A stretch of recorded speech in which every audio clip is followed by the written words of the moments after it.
Important banking measures के numbers आने थे सैटरडे को। HDFC bank, ICICI bank. कार्यक्रम की शुरुआत से उन्हीं की चर्चा होती चली जा रही, तो समझ सकते हैं आप कितने इंटरेस्टिंग नंबर्स और कितने इंपॉर्टेंट नंबर्स थे। नंबर्स कैसे थे डिटेल में यतिन से जानेंगे और इन दोनों दिग्गजों पे भतेरों ब्रोकरेज रिपोर्ट्स आई हैं, उनका एक बढ़िया सा जिस्ट आपको श्रेया बताएंगी। पहले लेकिन यतिन, नंबर्स कैसे दोनों?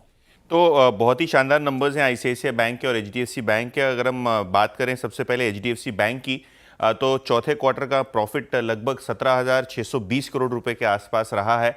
अच्छी खासी ग्रोथ देखने को मिली है। नेट इंटरेस्ट इनकम में भी आपको 10% की वृद्धि देखने को मिली है।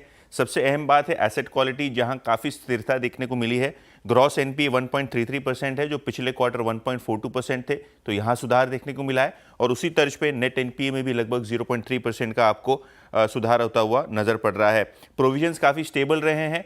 हालांकि अगर हम बात करें तो थोड़ा बहुत असर एनआईएम्स पे देखने को मिला है रेट कट के हिसाब से, जो आगे जाके आपको रिवर्स होता हुआ नजर पड़ेगा। मैनेजमेंट की कॉन्फ्रेंस कॉल पे कमेंट्री भी अच्छी थी, जहां वो अपनी डिपॉजिट ग्रोथ में थोड़ी बहुत वेग यानी तीव्रता देखने को जो है इनिशियल ट्रेंड्स की बातें कर रहे हैं, जो काफ़ी अच्छा है। तो ओवरऑल काफ़ी स्टेबल नंबर रहे हैं एचडीएफसी बैंक के, और आने वाले क्वार्टर्स में शायद आपको नेट इंटरेस्ट मार्जिन में भी सुधार होता हुआ नजर पड़ सकता है। ओके अच्छा, आईसीआईसीआई बैंक बताना है मुझे। अगर हम प्रॉफिट की बात करें तो 12,630 करोड़ रुपए के आसपास आया, तो तगड़ी ग्रोथ आपको प्रॉफिट्स पे आती हुई नजर पड़ रही है। 18% ग्रोथ है। हालांकि इसमें काफ़ी सारे जो एनपीज इन्होंने बेचे थे उसका रिवर्सल है, जिसका पॉजिटिव इंपैक्ट आपको एनआईएस पे भी होता हुआ नजर पड़ा है। 11% वहां वृद्धि हुई है। एसेट क्वालिटी में देखिए कितना अच्छा आपको इंप्रूवमेंट देखने को मिल रहा है। और नेट इंटरेस्ट मार्जिन, जैसे कि मैंने कहा, बहुत शार्पली सुधरे हैं, लेकिन ये रिवर्सल्स के कारण आपको सुधरते हुए नजर पड़ रहे हैं। हालांकि जो मैनेजमेंट की कमेंट्री है ओपेक्स को लेके, आगे जाके जो रिवर्सल्स हैं, उसके बावजूद जो स्थिरता देखने को मिल सकती है एनआईएम्स पे, वो काफ़ी अच्छी रहेगी। 11 रुपए का डिविडेंड भी आईसीआईसीआई बैंक ने अनाउंस किया है। यतिन से बोला था दोनों नतीजे अलग अलग करके बताओ, ये खुद ही पीछे पड़े थे कि दोनों साथ मिलेंगे और खुद ही भूल गए। कोई नहीं, होता है लंबे वो फ्लो में कभी कभी वो होता है ना कि भाई ये रुक जाए, एक पॉज ले लें। कोई नहीं, लंबी छुट्टी के बाद हो जाता है, ऐसा चीज़ें होती रहती हैं। चलिए श्रेया के पास चलते हैं। और श्रेया, दोनों बैंकों पर क्या ब्रोकरेज व्यूज़ आए, एक साथ बताइए। Good morning everyone. दोनों ही स्टॉक्स पर ब्रोकरेज रिपोर्ट आई है, पॉजिटिव है। दोनों ही स्टॉक्स देख लें आप, एचडीएफसी बैंक और आईसीआईसीआई बैंक 52 वीक हाई पर भी फिलहाल ट्रेड कर रहे हैं, और नतीजे दोनों ही स्टॉक्स के अच्छे लगे हैं ब्रोकरेजेस को। शुरुआत कर लेते हैं एचडीएफसी बैंक से। सीएलएसए ने आउट परफॉर्म की कॉल दी है। टारगेट प्राइस की बात करें तो 2200 रुपये प्रति शेयर का टारगेट प्राइस रख दिया, यानी कि लास्ट ट्रेडिंग प्राइस से 15% का अपसाइड पोटेंशियल। यूबीएस बाई कहने को कह रहे हैं 2250 रुपये प्रति शेयर का टारगेट प्राइस, यानी कि 18% का अपसाइड पोटेंशियल।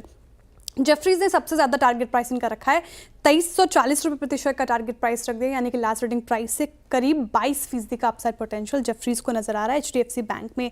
सीएलएसए इनफैक्ट सभी का मानना है कि Q4 नतीजे काफ़ी अच्छे रहे, अनुमान से बेहतर रहा है। प्रॉफिट 7% इसमें उछाल देखने को मिला। साल दर साल आप देखें लोन ग्रोथ भी 4% बढ़ा है क्वार्टर ऑन क्वार्टर बेसिस, जो कि अनुमान से अच्छा है। सीएलएसए का मानना है कि पहले 4 क्वार्टर्स आप देखें लगातार कंपनी ने वीक परफॉर्मेंस दिया है, लेकिन अब काउंटर ने अच्छा परफॉर्मेंस दिया है, प्रदर्शन दिखा रहा है, और लोन ग्रोथ में और अच्छा प्रदर्शन दिख सकता है। आरबीआई की तरफ से जो रेट कट है और एकोमोडेटिव स्टैंस है, वो एक कहीं ना कहीं पॉजिटिव ट्रिगर है एचडीएफसी बैंक के लिए, जिससे आने वाले समय में कंपनी और अच्छा बेहतर प्रदर्शन कर सकती है। एलडीआर अच्छा रह सकता है, loan to deposit ratio. Core NIM stable रहा, जैसा यतिन जी ने बताया आपको, और पैट का यानी कि प्रॉफिट आफ्टर टैक्स का अनुमान जो है वो 2 से 3% तक रख दिया है, इनफैक्ट थोड़ा कट गया है। यूबीएस का भी यही मानना है। सबसे पॉजिटिव ट्रिगर यूबीएस ने कहा कि निम्स में जो एक्सपेंशन देखने को मिला वो एक पॉजिटिव चीज़ थी। डिपॉजिट ट्रांजैक्शन हेल्दी रहा। ईपीएस फाइनेंशियल ईयर 2026-27 के लिए मार्जिनली इंक्रीज किया है यूबीएस ने, और उनका मानना है कि रिटर्न ऑन इक्विटी 14% रह सकता है फाइनेंशियल ईयर 2026 और 27 के लिए। जेफरीज कह रहे हैं हेल्दी डिपॉजिट ग्रोथ और एलडीआर में सुधार। क्रेडिट ग्रोथ इंप्रूव रहेगी फाइनेंशियल 2026 और 27 में, ट्रैक पर रहेगा। स्टेबल क्रेडिट कॉस्ट से कोर प्रॉफिट में सुधार आएगा, साथ ही ब्याज दरों में कटौती से निम्स पर अंतरिम असर पड़ सकता है, इसलिए फाइनेंशियल 2026-27 के ईपीएस में 3 से 4% की कटौती की है। अब आईसीआईसीआई बैंक पर आते हैं, इस पर भी सभी ब्रोकर्स की रिपोर्ट आई है, बुलिश है। मैक्वेरी ने आउट परफॉर्म की कॉल दे दी है, टारगेट प्राइस 1670 का रख दिया, यानी कि 18% का upside potential. UBS ICICI bank को बाई कहने को कह रहे हैं, 1680 का टारगेट प्राइस 19% का अपसाइड पोटेंशियल, सीएलएस से आउट परफॉर्म इसको भी दे रहे हैं और उनका मानना है कि टारगेट प्राइस रेज भी कर दिया है, 1700 रुपये प्रति शेयर का टारगेट प्राइस रख दिया, यानी कि 20% का अपसाइड पोटेंशियल आईसीआईसीआई बैंक में सीएलएस को नजर आ रहा है। तो मोटा मोटी अगर बात कहूँ जस्ट बताऊँ तो सभी को क्वार्टर फोर नतीजे इसके भी अच्छे लगे हैं। मैक्वेरी ने कहा है कि हायर निम्स और लोअर क्रेडिट कॉस्ट से पैट अच्छा रहा, हायर यील्ड से निम्स में अच्छी सुधार देखने को मिल रही है और क्रेडिट कॉस्ट में भी एक रिवर्सल देखने को मिला है। यूबीएस कह रहे लोन ग्रोथ मॉडेस्ट रहा, डिपॉजिट ट्रांजैक्शन हेल्दी रहा, management better deposit growth expect कर रही है आने वाले समय में। रिटर्न ऑन इक्विटी फाइनेंशियल 2026-27 के लिए 15 से 16% का एस्टिमेशन रखा है और उनका मानना है कि एसेट क्वालिटी के मोर्चे पर कंपनी और अच्छा कर सकती है अपने इंडस्ट्री के मुकाबले और बेटर प्रीमियम वैल्यूएशन को ये भी ड्राइव करेगी। सीएलएसए कह रहे हैं कि ये अनदर स्ट्रॉन्ग क्वार्टर था आईसीआईसीआई बैंक की तरफ से, जहां पे एस्टिमेशन से अच्छा परफॉर्मेंस दिखाया है आईसीआईसीआई बैंक ने, और समराइज करें तो आगे भी आईसीआईसीआई बैंक की परफॉर्मेंस अच्छी रह सकती है। तो फिलहाल सभी ब्रोकरेजेस दोनों ही काउंटर्स पे बुलिश नजर आ रहे हैं। अच्छे नंबर्स दोनों दिग्गज स्टॉक्स पे अभी और दमखम। थर्सडे को दोनों नए रिकॉर्ड हाईस छू रहे थे, लेकिन अभी तो और दमखम है लॉन्ग टर्म के लिहाज से। एचडीएफसी बैंक पे नंबर्स में तो कोई कंप्लेंट नहीं है, आईसीसी नंबर्स स्ट्रांग है। अगर कोई खामी निकालनी है तो लोन ग्रोथ सॉफ्ट रही। खैर, एक और इंपॉर्टेंट नंबर आया था भाई, वो तो थर्सडे को बाजार बंद होने के बाद आ गया था, वो था इन्फोसिस। खराब है। पहले तो Q4 में जो constant currency Q on Q growth analyst देखते हैं, मान के चल रहे थे एनालिस्ट की 1% गिरेगी, 3.5% गिर गई। और ऐसे में हुआ क्या, वो जो Q3 के एंड में पूरे साल की गाइडेंस दी थी कि हम 4.5 से 5% कांस्टेंट करेंसी टर्म्स में ग्रोथ डिलीवर करेंगे, मिस हो गई भाई साहब, क्योंकि 4.2% ही ग्रोथ का आंकड़ा आया पूरे साल का। तो इन्फी गाइडेंस मिस कर देना अपने आप में इंपॉर्टेंट। और Q3 तक हुआ क्या था, हर क्वार्टर गाइडेंस बढ़ा रहे थे क्योंकि कांस्टेंट करेंसी ग्रोथ बढ़ रही थी, आउटलुक अच्छा दिख रहा था। सब कुछ बदल गया एकदम से Q4 आने के बाद, सारी तस्वीर बिगड़ गई। दूसरी दिक्कत की बात, गाइडेंस। अब गाइडेंस दिक्कत हो इसे अलग देखना चाहिए। 0 से 3% मैनेजमेंट कह रहा है हम सबसे वर्स्ट प्राइसिंग कर रहे हैं कि शायद नो ग्रोथ फाइनेंशियल ईयर हो, यानी कि 0% से 3% की विजिबिलिटी नजर आ रही है। हम मान के चल रहे थे ब्रोकरेजेस के एस्टिमेट्स देखते हुए कि 2 से 4% की कांस्टेंट करेंसी ग्रोथ बोलेगी कंपनी। पर एक तबका ध्यान रखें, ये तक कह रहा था कि इन्फोसिस अनसर्टेन एनवायरनमेंट को देखते हुए गाइडेंस स्थगित कर सकता है। उस लिहाज से तो फिर भी गाइडेंस दे देना अपने आप में काबिल तारीफ है, इसको ऐसे भी रीड करिएगा। खैर, मिले जुले नंबर्स हैं और इस नंबर्स के बाद हुआ क्या, तीनों आईटी दिग्गज, चाहे वो टीसीएस हो, विप्रो हो, इन्फोसिस हो, बाजार एक्सपेक्टेशन से तीनों का खराब प्रदर्शन सामने आता हो। इसमें एक चीज मैं ऐड करूंगा, क्योंकि देखिए जब विप्रो के नंबर्स आ गए थे, अब विप्रो के नॉर्मली इन्फोसिस विप्रो से पहले नंबर्स लेकर आता है, इस बार थोड़ा चेंज हुआ था, विप्रो के नंबर्स पहले आ गए थे। अगर आप सारी आईटी कंपनियों को देखें तो सबसे ज़्यादा एक्सपोजर अगर किसी का है तो विप्रो का है। विप्रो का नंबर 1 एक्सपोजर है लिस्टेड कंपनियों में, उसके बाद इन्फोसिस आता है। तो विप्रो का आई थिंक 56% या उससे थोड़ा ज़्यादा है। तो विप्रो ने इसलिए माइनस गाइडेंस दी थी और उसके माइनस गाइडेंस देने के बाद भी स्टॉक खुला वीक, लेकिन उसके बाद लो नहीं तोड़ा उसने। इन्फोसिस भी उसके तर्ज पर खुला लो, लेकिन ग्रीन में जाकर बंद हुआ। आज भी मुझे लग रहा है कि शुरुआत भले ही नीचे होगी, लेकिन जैसे हम डिस्कस कर रहे थे, आई डोंट थिंक कि ये 1350-1300 का जो जोन है ये तोड़ेगा। यहाँ पे तो 4-5% तो यील्ड ही बैठती है, तो उस हिसाब से आई थिंक मुझे लग रहा है कि लोअर लेवल पे थोड़ा शायद सपोर्ट मिलना चाहिए इन्फोसिस को यहाँ पर। नहीं भाई, एफआईएस लॉट भी आए हैं, पसंद भी आती है पॉकेट, देखते हैं कैसा बिहेवियर रहता है आईटी कंपनीज का। लेकिन इन्फोसिस पे ब्रोकरेजेस का व्यू क्या है, श्रेया? जी, इन्फोसिस पे ब्रोकरेजेस मिक्स नज़र आ रहे हैं। जेपी मॉर्गन ने ओवरवेट की कॉल दी है, 1800 रुपये प्रति शेयर का टारगेट प्राइस रख दिया है। एचएसबीसी कह रहे हैं बाई कर सकते हैं आप, और टारगेट प्राइस 1700 रुपये प्रति शेयर का रख दिया है। साथ ही सिटी ने न्यूट्रल कहा है करने को, 1525 रुपये प्रति शेयर का टारगेट प्राइस रख दिया है। जो बात आपने कही वो भी ब्रोकरेजेस का वही मानना है, तीनों एक सुर में कह रहे हैं कि Q4 अनुमान से काफ़ी ज़्यादा कम रहा, नतीजे अच्छे नहीं लगे, रेवेन्यू के मोर्चे पर सबसे बड़ा धक्का लगा है इन्फोसिस को। लेकिन जो एक पॉजिटिव ट्रिगर है, मौजूदा हालात को देखते हुए, इन्वायरमेंट को देखते हुए गाइडेंस देना कंपनी की तरफ से एक पॉजिटिव ट्रिगर है कहीं ना कहीं, इसलिए थोड़े न्यूट्रल और बाइक साइड की कॉल आती हुई दिखी है। लेकिन आप गौर करेंगे तो छोटी अवधि के लिए मार्जिन को लेकर कोई खास दिक्कत नहीं है, ये भी अंडरलाइन की गई है। तो कहीं ना कहीं एक ऑप्टिमिस्टिक अप्रोच है ब्रोकरेजेस की तरफ से इन्फोसिस को लेकर। चलिए, बहुत करेक्टेड आईटी स्टॉक्स हैं भी, देखते हैं कैसे बिहेव करेंगे। अब हो सकता है यहाँ से स्थिति धीरे धीरे सुधरे, वर्स्ट फैक्टर इन कर रहा हो बाजार, देखते हैं। इटर्नल यानी कि जोमैटो थर्सडे को निफ्टी के टॉप गेनर में था, 4% के शायद मूव्स थे। अपडेट्स आते हुए इस पे, यतिन क्या अपडेट्स हैं इसके? तो अपडेट्स थोड़े खास नहीं है। इनफैक्ट आज शायद आपको एक गैप डाउन हो सकता है, मिल जाए जोमैटो पे यानी इटर्नल पे। यहाँ कंपनी ने नोटिफिकेशन ये किया है कि एफआईएस की शेयर होल्डिंग 49.5% पे कैप कर दी जाए। इसके लिए शेयर होल्डर्स की वोटिंग और जो मीटिंग है उसके बारे में कंपनी ने स्टॉक एक्सचेंजेस को इन्फॉर्म किया है। इससे होता क्या है, कंपनी को ऑब्वियसली अपने जो डार्क स्टोर्स हैं इसकी ओनरशिप लेनी है, इन्वेंट्री ओन करनी है, और भारत के जो एफडीए नॉर्म्स हैं, जो एफआई की होल्डिंग के लिमिटेशंस हैं, उसको मद्देनजर रखते हुए इटर्नली ये फैसला लिया है। अगर हम आईएफएल की व्यू की बात करें, कोई भी ब्रोकरेज की व्यू की बात करें, तो एमएससीआई में कंपनी के वेटेज को कट किया जाएगा क्योंकि एफआई की होल्डिंग कैप हो रही है।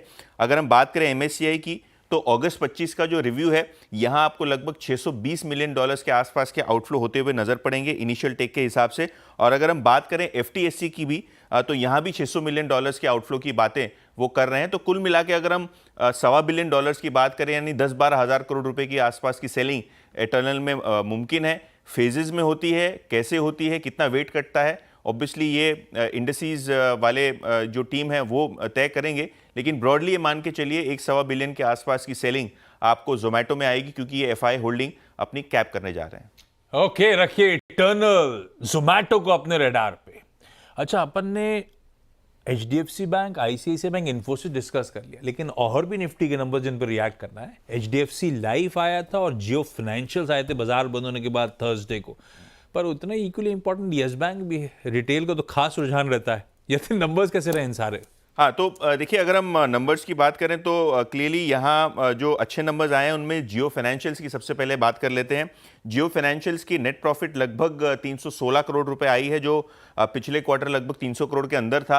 रेवेन्यूज़ की बात करें तो 18% की वृद्धि। अच्छा, लोन बुक इनकी डबल हुई है सिक्वेंशियल बेसिस पे, तो ये भी एक बात ध्यान अपने को रखनी है। तो ओवरऑल अगर हम बात करें तो नंबर्स काफ़ी ठीक ठाक रहे हैं, अच्छे रहे हैं। फाइनेंशियल्स की बात करें तो ऑब्वियसली येस बैंक पे भी हम बात कर लेते हैं, क्योंकि यहाँ Q1 का जो स्टैंड लोन प्रॉफिट है वो 738 करोड़ आया है, जो पिछले साल लगभग 450 करोड़ के आसपास था। तो एक अच्छा जंप आपको देखने को मिल रहा है।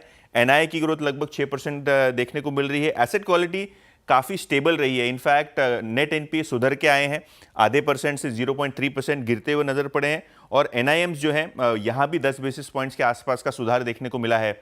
एचडीएफसी लाइफ की माफ़ कीजिएगा बात करें तो यहाँ नंबर्स स्टेबल रहे हैं। अगर हम इंश्योरेंस कंपनीज की बात करें तो जो ट्रेंड रहा है वैसा ही रहा है, नंबर्स कोई खास नहीं है। टोटल एपीई ग्रोथ 10%, जो वैल्यू ऑफ न्यू बिजनेस है वो 12% बढ़े, लेकिन वीएनबी मार्जिन्स दूसरी इंश्योरेंस कंपनीज की तरह ही आपको एक्सपैंड होते हुए दिखाई पड़े, लगभग आधे % के आसपास से। और ओवरऑल अगर हम बात करें मैनेजमेंट कमेंट्री की, तो आगे जाके अच्छे नेट प्रीमियम कलेक्शन की बात कर रहे हैं, और 16% प्रॉफिट और नेट प्रीमियम कलेक्शन में आपको ग्रोथ होता हुआ नजर पड़ रहा है। ये वैसे ही जैसे आईसीआईसीआई प्रू के आए थे, उसके भी पस्त थे और मार्जिन एक्सपैंड कर गए थे अच्छे, तो बाजार ने रिवॉर्ड तो कर दिया था। देखते हैं एचडीएफसी लाइफ कैसे बिहेव करता है। हालांकि मिले जुले नंबर्स हैं, यतिन सही कर रहे हैं, नंबर्स पे ही रहता हूँ। आइए बाकी आईटी और बाकी इंटरेस्टिंग नंबर्स, टाटा एलेक्सी, मैस्टेक और जसडाइल के नंबर्स भी आए थे। यतिन क्विकली जी, तो देखो वीक ही रहा है। जो मैस्टेक का नंबर है, अगर नेट प्रॉफिट की बात करें तो गिरा है, 81 करोड़ आया है, जो पिछले जो क्वार्टर में लगभग 95 करोड़ था। एबिट मार्जिन्स की बात करें तो लगभग 1% का धक्का यहाँ लगता हुआ नजर पड़ा है। सिमिलर बेसिस पे अगर हम टाटा एलेक्सी की बात करें तो यहाँ भी नंबर्स वीक आए हैं। स्टैंड अलोन प्रॉफिट 170 करोड़ आया है, जो पिछले क्वार्टर 200 करोड़ रुपए के आसपास का प्रॉफिट था। एबिट मार्जिन्स की बात करें तो 22.5% के आसपास आए हैं, जो थोड़े बहुत सुधार के बेसिस पे हैं। हालांकि अगर हम रेवेन्यूज़ की बात करें तो यहाँ भी आपको गिरावट देखने को मिली है। तो नंबर्स ओवरऑल अगर हम बात करें तो फीके ही रहे हैं टाटा एलेक्सी के भी। और अगर हम जस्ट डायल की बात करें तो पिछले क्वार्टर की तरह इस क्वार्टर भी नंबर्स अच्छे हैं, प्रॉफिटेबिलिटी अच्छी है। स्टैंड अलोन प्रॉफिट लगभग 160 करोड़ के आसपास आया है, जो पिछले क्वार्टर लगभग 116 करोड़ के आसपास था। ईयर ऑन ईयर बेसिस पे आपने रेवेन्यू में भी सुधार देखा है। और अगर हम एबिटा की बात करें तो लगभग 20% से ज़्यादा का जंप देखने को मिला है और एबिटा मार्जिन्स लगभग 3-3.5% सुधर के आपको लगभग 30% के आसपास आते हुए नजर पड़ रहे हैं। ओके, तो चलिए कुछ नंबर्स, इनमें से टाटा एलेक्सी पर एक ब्रोकरेज रिपोर्ट भी आई है, उस पर बात करते हैं। श्रेया, क्या रिपोर्ट? सर रिपोर्ट बेरिश है। ब्रोकरेजेस को Q4 नंबर अच्छे नहीं लगे टाटा एलेक्सी के, और लगातार आप देखें तो तीसरा क्वार्टर है जब रेवेन्यू के मोर्चे पर, मार्जिन के मोर्चे पर टाटा एलेक्सी ने कमज़ोर प्रदर्शन दिखाया है और वहाँ पे गिरावट हमें देखने को मिल रही है। मॉर्गन स्टैनली अंडरवेट की कॉल दी है उन्होंने, टारगेट प्राइस 4,660 रुपये प्रति शेयर का रख दिया है।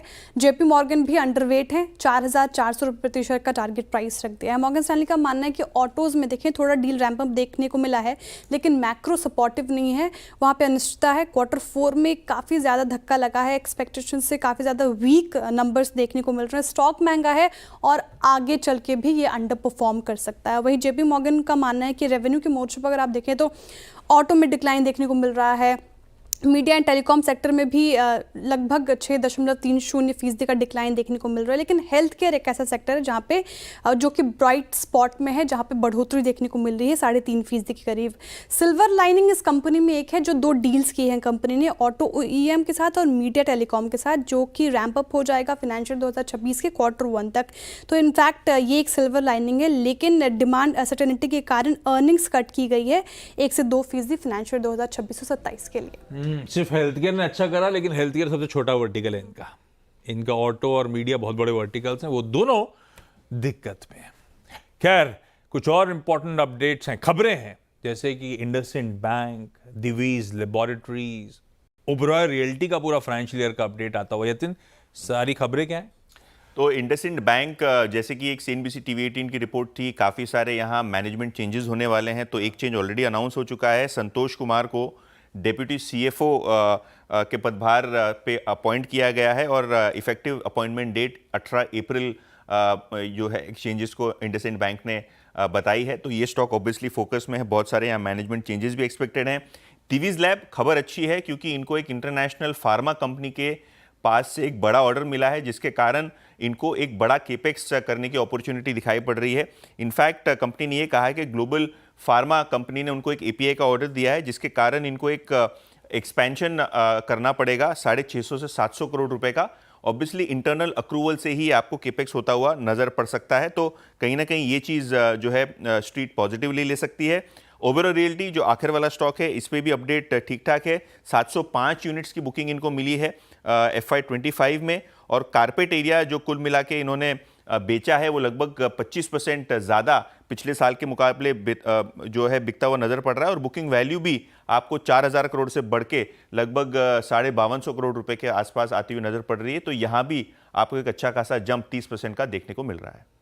एक स्टॉक और, ITC, 2 एक्विजिशन अनाउंस करे, एक तो नया और एक जिसमें ऑलरेडी स्टेक था, उस स्टेक को बढ़ा दिया गया। श्रेया, खबर क्या और ब्रोकरेज क्या कह रही है? देखिए, मॉर्गन स्टैनली की रिपोर्ट आई है ITC पे, और जो 2 एक्विजिशंस की बात कर रहे हैं आप, उसको पॉजिटिवली लिया है मॉर्गन स्टैनली ने, इसीलिए ओवरवेट की कॉल है। टारगेट प्राइस 500 रुपये प्रति शेयर का रख दिया है। नॉन सिगरेट रेवेन्यू में कंट्रीब्यूशन बढ़ेगा इस नए 2 अधिग्रहण से। एक तो श्रेष्ठा नेचुरल में 100% हिस्सा 470 करोड़ में खरीदेगी कंपनी, साथ ही मदर स्पर्श बेबी केयर में 73.50% हिस्सा खरीदेगी, और ये 2 फेजेस में होगा। मदर स्पर्श बेबी केयर में 2 फेजेस में इसको बढ़ाया जाएगा। 81 करोड़ का निवेश करेगी टोटल। तो ये फिलहाल एक अपडेट, और इसको ब्रोकरेजेस ने पॉजिटिवली लिया है। ओके, आपने वो 24 मंत्रा ऑर्गेनिक सुना होगा ना, शेल्फ्स में बहुत नजर आता है आजकल। ये वही कंपनी को ITC ने, जो ब्रांड ओन करती है, उसी को एक्वायर करा है। ठीक है, इस नोट पर एक काम करा जाए, सारी खबरें हो गई भाई साहब। न्यूज हैवी डे, जो मिस हुआ होगा, टिकट मिस नहीं होगा, जो छोड़ा है हमने वो टिकट ही नीचे चला रही होगी। ट्रांजिशन कर लेते हैं पहला सौदा की तरफ।